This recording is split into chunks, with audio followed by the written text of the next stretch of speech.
about what to do if you have a short luteal phase or you have low progesterone during your luteal phase and you're trying to get pregnant. Or maybe you're not trying to get pregnant and you just want to regulate your cycle, which is also super important. So first, let's start by talking about what a short luteal phase is. So the luteal phase is the second half of your cycle after ovulation.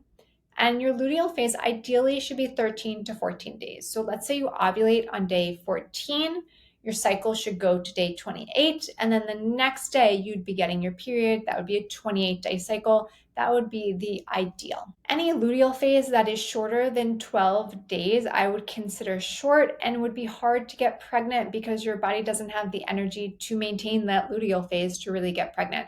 It's not saying it's impossible. I'm not saying it never happens. I'm just saying it's a sign that something's out of balance in your body that could affect your fertility and your reproductive health. Typically, from a Western medicine standpoint, when your luteal phase is short, they will see it as having low progesterone. That being said, you can have a short luteal phase and not have low progesterone. I've seen both come up in my practice. At the end of the day, whether you have low progesterone during your luteal phase or you just have a short luteal phase, from a Chinese medicine perspective, they tie back to the same concepts. So I'm going to be talking about this in a Chinese medicine perspective of what it means if you have a short luteal phase, if you have low progesterone, and how you can support that naturally with your body. First, I just want to say that your hormones are not created in a vacuum, and no part of your cycle is created in a vacuum. Every part of your body is connected. Every part of your menstrual cycle is connected. Every part of your endocrine system, your nervous system, every organ in your body, every part of our health is connected. So when I'm talking about increasing progesterone or supporting your luteal phase, it's not really just one thing. It's supporting your whole body in order to achieve that one thing. So a really easy way to put a short luteal phase, why you're having a short luteal phase, is that your body's just exhausted, right? It takes a lot of energy for your body to grow a follicle into an egg, and then it takes a lot of energy to create that movement to drop that egg. And then it's just tired. It then works really hard to try to raise your basal body temperature to create that heat in your body, to create that more movement and heat. It takes a lot of energy to do that. And maybe your body can withstand that for 8 days, 9 days, 10 days, 11 days, 12 days, and then it's done. It's out of energy. It's like your body is running a race and it can't make it to the finish line. So if you're having a short luteal phase, it means that your body is depleted and you need to focus on building back resources. You need to focus on what's depleting your resources, I should say that first, and then focus on building back resources.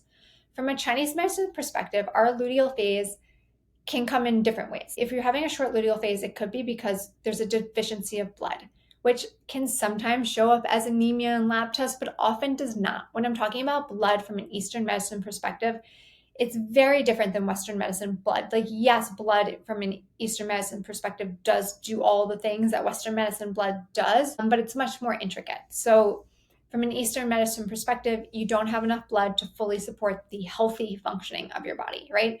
Enough blood to fully support your organs, your circulation, your heart health, your mental health, and support your reproductive health. Now, why blood may come into play in your luteal phase is your body needs enough blood to support your endometrium. Your body also needs enough blood to support a pregnancy if you were to get pregnant. When you get pregnant, your body literally needs to double in blood volume to support a pregnancy. And if your body doesn't have enough blood in reserves to do that, it's going to fail the pregnancy, right? It's not going to allow you to get pregnant when your body can't maintain it. So that can be one of the reasons why you're having a short luteal phase.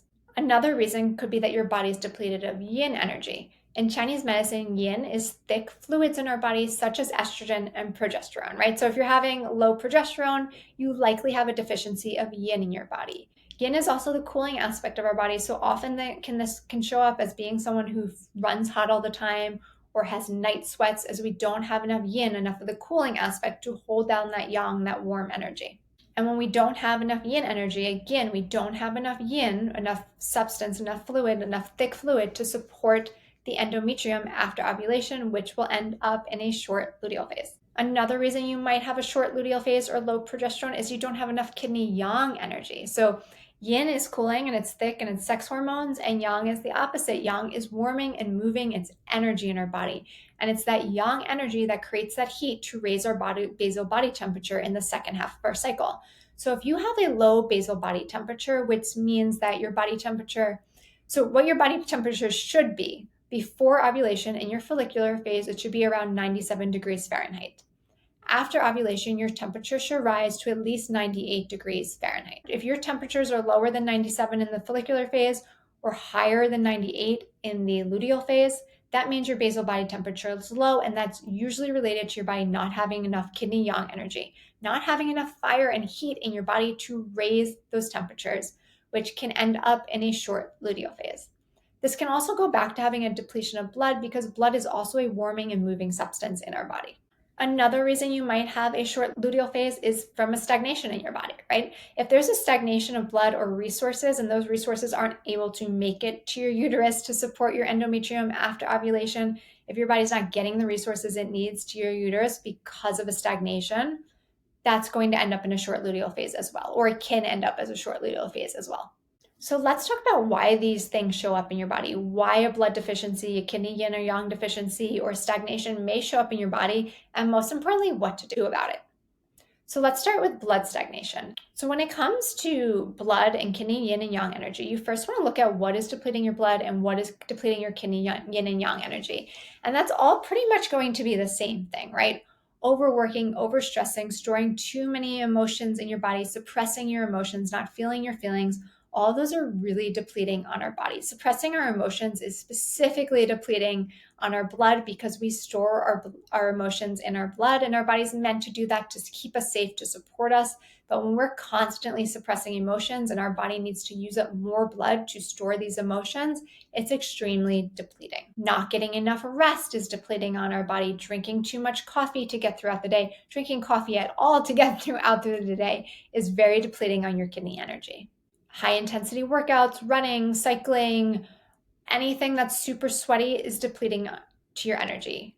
Cold plunges and saunas are depleting to your kidney energy. All of these things are extremely depleting to your energy. The biggest one that I see in my practice is usually stored emotions and trauma and a constant sense of worry, anxiety, or fear running in the background that puts your body in this constant state of fight, flight, or freeze. And the problem with that is that when your sympathetic nervous system is activated, when you're in this fight, flight, or freeze mode, a few things happen. One, our digestive system slows down. Now, the reason for this is because if you really needed to be in a fight, flight, or freeze mode, right? If you were being chased by a tiger, you would not want your energy to be going to your digestive system. You'd want it to go to your legs, to your adrenaline, to be able to run faster. So that's what your body's mimicking when you're in the state of stress or worry or fear and anxiety. And when our digestive system is slowed down, our body's not able to absorb the nutrients from the food that we eat to then turn into substances like blood and yin and yang and qi and energy. So that's a big one right there. On top of that, when we are in a state of chronic stress of fight, flight, or freeze, we are releasing adrenaline. We are releasing yang hormones in Chinese medicine. And when we say releasing, we are depleting. So we're depleting all that precious yang energy through these stress, through these emotions that are coming up. So first you need to understand what is depleting your energy in the first place and really get to the root of it.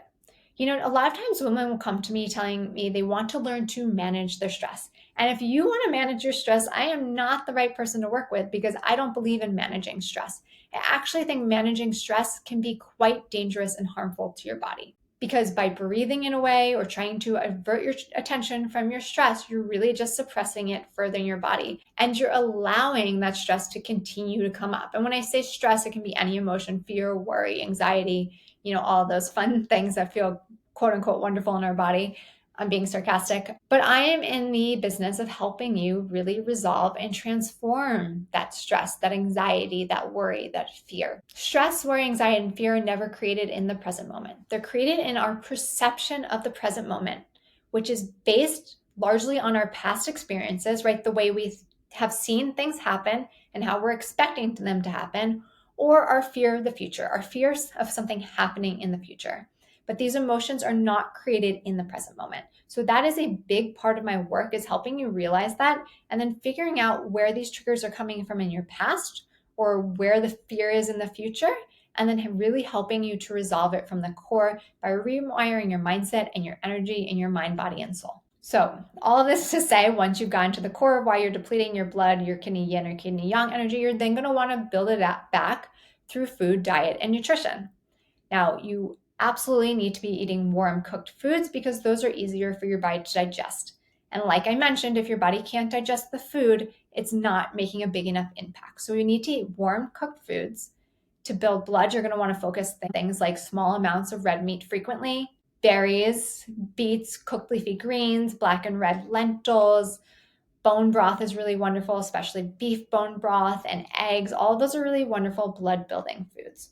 When I was trying to get pregnant with my second child, where it only took me 2 months, I had small amounts of red meat at least 5 days a week, or maybe like 4 to 5 days a week. And when I say small amounts, I mean like 2 to 6 ounces. Not a ton, but frequently. So I'm constantly getting that blood building energy. Now, foods that build kidney yin and kidney yang, and I'm really going to bucket them into the same one because they really go together. Our kidney yin and yang energy are all stored in our kidneys, and they come from the same bucket. And we need kidney yin energy to create yang energy, and we need yang energy to create yin energy, right? The same way we need rest, yin, to create energy for activity, yang. It's the same idea in our bodies, right? We need yin to create yang, and we need yang. We need exercise and energy to create our ability to sleep, to yin. So in order to support building yin and yang energy, you really want to focus on cooked, whole, warm foods and a nice balanced diet. And I know that sounds simple, but so many of us have strayed from this because we eat primarily the American diet or something similar, where you're having pancakes for breakfast and then a grilled cheese for lunch and pasta for dinner. And while these are all beautiful, yummy foods, they're really not supporting your health. We want to really focus on cooked whole foods, nice whole grains, rice, millet, barley, good quality animal protein, grass-fed beef, pasture-raised chicken, pasture-raised eggs, all of that beautiful stuff, fish from the sea, fatty fish. To support our kidney yin energy, to support our kidney energy in general, we especially need a lot of saturated fat. Our body needs that saturated fat, that cholesterol, to create sex hormones. Again, kidney yin energy is thick fluids in our body, and we need to eat those thick fluids to have these substances to create these sex hormones to create yin. Seafood and things that come from the sea are also really supportive in building our kidney energy, fish and seaweed and all that beautiful things. And fatty fish like salmon and mackerel and tuna are really wonderful also because they help to build that thick fluid, that yin energy. And then lastly, if there's a stagnation in your body causing a short luteal phase, let's talk about how we're going to address that. One, typically stagnations happen in the body because there's a deficiency of resources in the first place, right? There's a deficiency of blood or there's a deficiency of yin that is causing those resources to stagnate in order to conserve resources. So looking at blood, for example, if there's a deficiency of blood, meaning your body does not have enough blood to fully support the functioning of your organs, your heart, your brain, and your menstrual cycle, your bones, your muscles, all that beautiful stuff, your blood will stagnate to conserve resources and send it where it really needs it, right? Which usually is not your menstrual cycle. So the best way to remove stagnation is by building resources so that your body feels safe to remove the stagnation. And another way is also supporting it with a really clean diet. When we eat foods that are foreign to our body, right? Foods that don't come from the earth or don't eat from the earth, it's hard for our body to digest. Anything that's hard for our body to digest is going to create mucus and dampness in our body. I have a whole nother podcast that talks about the concepts of hot, cold, and dampness in our body. So please listen to that if you're interested about this in more detail. But dampness and mucus in your body is also going to create stagnations. Anytime we're eating too much packaged goods, fake sugars, artificial sweeteners, gums and all these things we can't pronounce, that is going to create stagnation in our body. And lastly, and most importantly, emotions create stagnation in our body, again, through deficiency, the same way I mentioned, but when we suppress our emotions, when we're not allowing ourselves to really feel those emotions that come up, they get stored in our body, and the first place they go is in our blood, and they stagnate our blood as they sit there. And a lot of times what I see is women come to me thinking they express their emotions or not realizing they're not expressing their emotions because it's been so long, because they've been suppressing their emotions or they haven't felt safe to express their emotions or use their voice for so long that they've just kind of like turned off that switch in their body where they don't even allow it to come up. So if this feels like you, the first place I would start is just acknowledging when emotions coming up. Allow yourself to just acknowledge when you start to feel angry, when you start to feel frustrated or overwhelmed or stressed or sad. Just acknowledging it is the best first place to start. And if you want to learn how to really support your body, how to, one, get to the root cause of what's draining your resources in the first place, And then 2, learn how to support your body to build up those resources using nutrition, diet, lifestyle, mindset. I highly recommend checking out my monthly membership, the Femergy Fertility Framework, where I guide you through how to do all of this on your own with support along the way through the community and live group calls. It's a really beautiful community and it's a really wonderful place to start. Thank you again for listening. If you have any questions, you can always find me on social media or my email or my website. And I love hearing from you guys. And again, thank you so much.